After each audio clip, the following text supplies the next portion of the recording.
Alright, let's get started, guys. Now we're going to talk about lighting, so we'll start by discussing file optimization.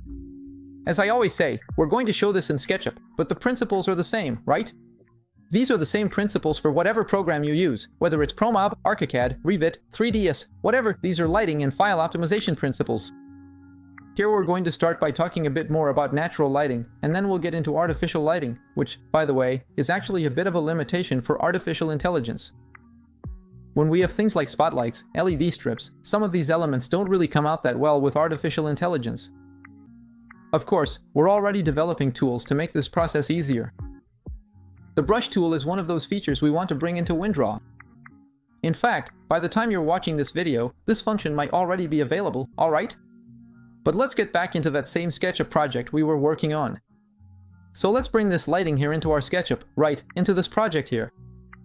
And like I said, guys, this is a principle you can apply to all your projects, no matter what program you use. So, it doesn't matter which program you use, it doesn't matter which software you're working with. This principle here is fundamental, and you need to learn about it to bring better qualities into your project. So starting here, I'll go over here in SketchUp itself. We have this information here in the tray, right? And first, we have the styles. So if you come here, sometimes it's on this little house icon, you come here to default styles, and you already have some styles here that you can change. I usually use this style or this one here, shaded with textures. Look, it already gave our project a whole new look. It brought in some shading and everything. It's already better, but there are still things we can improve here in our lighting, using texture and shadow. The moment I selected these default styles here, they even changed our edges. This is something I want to cover with you in another lesson. By the way, our profile here was set to 5 just as an example, okay? It looked pretty bad, but since this default model here already has a thinner edge, I'm going to go ahead and make a small optimization here. Later, in other lessons, I'll talk to you about this topic of edges, okay? So here it's something we can enable, disable, test with or without, alright? I'll leave it optimized here for now. It's a topic we'll cover in another lesson, but since we changed it here, we'll keep it as is. And what do I want to share with you about optimizing the file? So you've already seen where we started from, and I can even go back here, right, to where we are now. Our file optimization has already improved a lot, but there are still several things we can make better. So what am I going to do here inside SketchUp? I'm going to turn on my shadows here, and look, just by enabling the shadows, the optimization of my file is already improved. Look at the difference, check this out, I'm going to turn it on and off here, see, this lighting here doesn't make any sense. Actually, this lighting in SketchUp is a focal light, so wherever I look, it will light up my project better, right? It's a type of lighting that SketchUp provides to help with project visualization, but it's not realistic lighting at all, right? Because it doesn't simulate shadows or anything like that. And what happens, guys? I think this is the biggest mistake people make when using artificial intelligence. They leave it on this lighting here.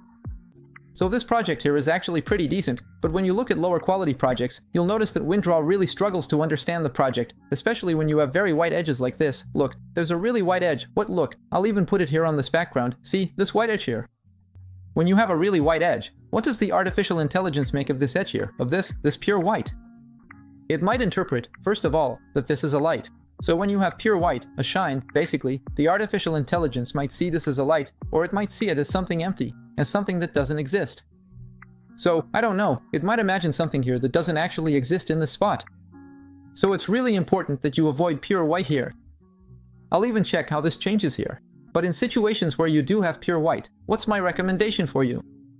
You're going to come here to the textures. Look, I'm already getting back to the topic of textures, right? But that's just how it is. We end up covering a bunch of different topics. Come here, look, apply a gray, and see, it's still a bit dark. This project is still white, so what are we going to do? We're going to make it a little more gray, check it out. And now, this wall will actually look white. When you put it into the artificial intelligence, it's going to make this wall here white. Don't worry, even if it's gray here, of course, not too gray, right? But even if it's a little gray here, the important thing is that the artificial intelligence understands that this is a wall and not an infinite background or lighting, okay? I'm going to go back here to that texture we had. And I'm going to optimize the ceiling here, so we get a better texture, right? Let's put this gray here. There, it's already a little better. Done, now we don't have any infinite white here. Here it's actually still white, but let's just leave it like that. And now let's move on to optimizing our shadows here. So, remember that we had enabled this here. Look, enable shadows.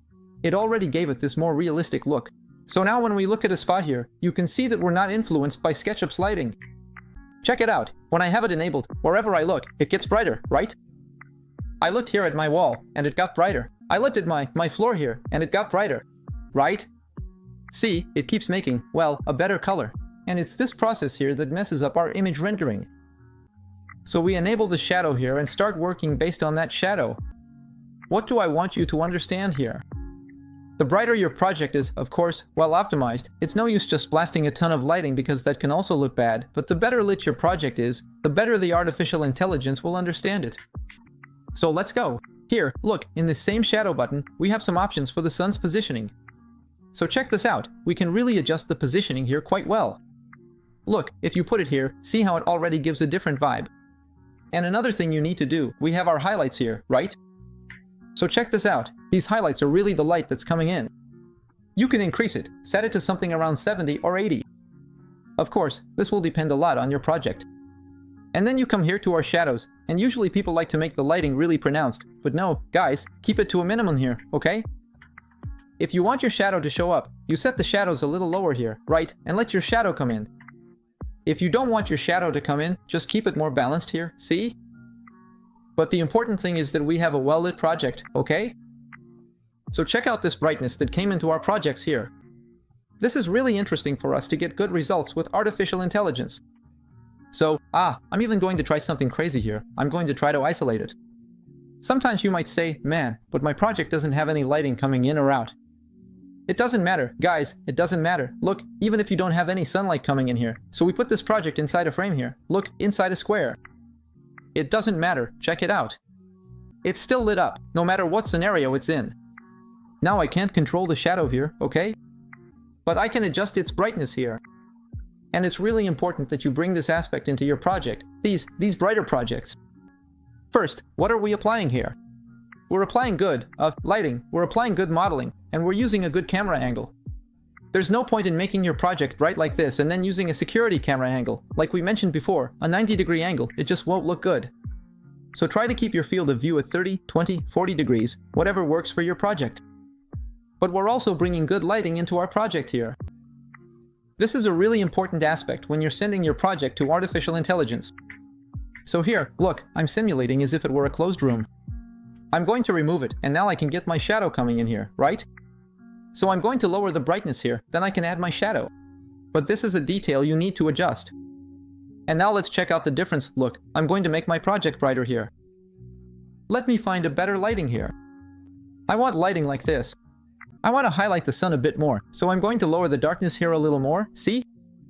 I'm going to increase it here. Let me see. Look, I'll bump it up here and here. Now let's turn it on and off, see? Check out the optimization. Look. We go from this here to this kind of project here. Notice the small change we made to our project. And this change we made here already brings a huge difference when using artificial intelligence. So we're not talking about major changes here. You don't have to change the way you design. No, you just need to make a few optimizations to your files. So here we talked about the overall optimization of the project. We covered all the aspects that go into good optimization for our projects with artificial intelligence. So, by following this lighting principle, you'll notice a big difference in your projects. And here I'm just showing an example of interiors, but this principle applies to exteriors. It applies to Promobi, ArchiCAD, Revit, basically. No matter what kind of project you have, you need to make these optimizations before using artificial intelligence. So we're not even talking about artificial intelligence here yet. We're going to have a class about artificial intelligence, but we haven't even touched on the topic yet. Right now, we're just focusing on modeling. And you've already seen how much content we have to cover just talking about modeling, right guys? So I hope I've managed to convey to you these aspects that we consider really important, so modeling and texturing. I hope you've watched the class on modeling and texturing. Camera, so here we also suggested a video by Mauricio Camargo, where he talks about camera and lighting. Here, we just finished optimizing the natural lighting, but even though we talked about aspects of natural lighting, we're also working on a general optimization of the file. So, the clearer you make your project here, see, the better it gets, right? So we can tweak some things here that we're not interested in. Look, we can adjust these tests. Anyway, it's really up to you. You can also try out different lighting variations, test different compositions in SketchUp or whatever program you use, but these principles need to be clear in your mind. And now, talking about a small limitation of artificial intelligence, which is artificial lighting. I'm going to open up my browser here.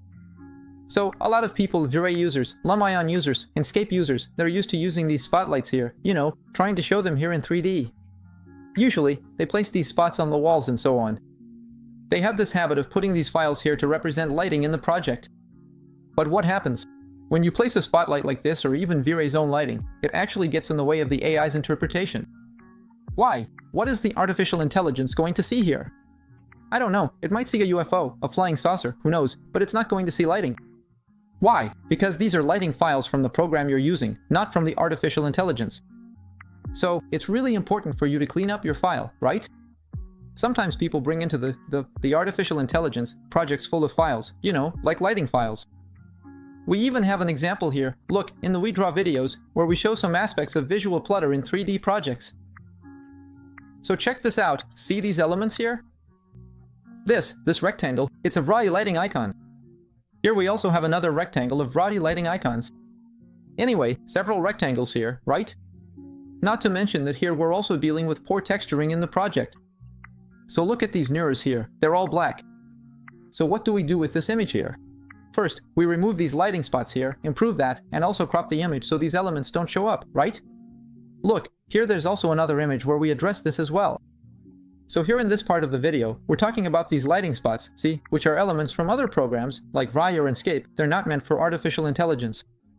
So this gets in the way of the visualization. Besides, in this specific project, we're also seeing really poor optimization, right, of what we just talked about regarding the lighting. So be very careful when you use these light themes here, be really careful with that, because this is not the right way to convey artificial lighting to artificial intelligence. And then you ask me, hey, Alexander, so how do you convey artificial lighting to artificial intelligence? We have a video here on YouTube where we show how to do that. So the idea of this video is to keep it really simple, right? Something very straightforward. I'll leave it here in the next lessons for you all, so you can take a look at this video. And here we talk about artificial lighting within Canva, a very simple program, a free tool for you to learn how to create your own artificial lighting. But basically, guys, there's no secret to it. You're just going to add beams of light on top of your image. So you see this project here, look, it has little spots, and we take, look, inside Canva and add light elements on top here, see, to represent the lighting, duplicate it here, and put it everywhere. And from there, artificial intelligence will be able to interpret this lighting here. This applies to spotlights, LED strips, and so on. Of course, it's still something very experimental, right? But we can already get a preview of what the lighting will look like inside artificial intelligence. So, guys, I hope I was able to share with you these 3 basic principles of 3D modeling. So, modeling, texturing, camera, lighting. And now we're going to move on to a lesson where we'll bring in some concepts about file optimization so you can import them into artificial intelligence, alright?